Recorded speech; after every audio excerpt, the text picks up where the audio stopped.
back in one of the reasons I became an outspoken conservative, which was not that good for me, and made it very hard for me to work in Hollywood, where I was working quite a lot. But, they started to make these movies while our troops were in the field attacking the war on terror.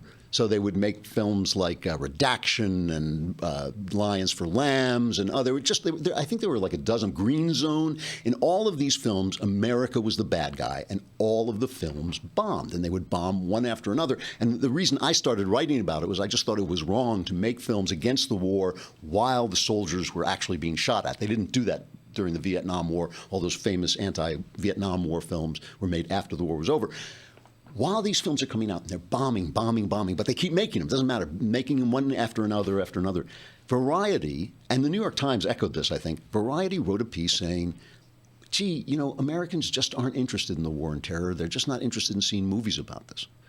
And I was like, do they really believe that? Because, of course, then American Sniper came out, which was about the fact that Americans were heroes in the war on terror, and it was one of the top-rated R-rated films ever made. I think it's number 5 on the list of box office hits of R-rated films.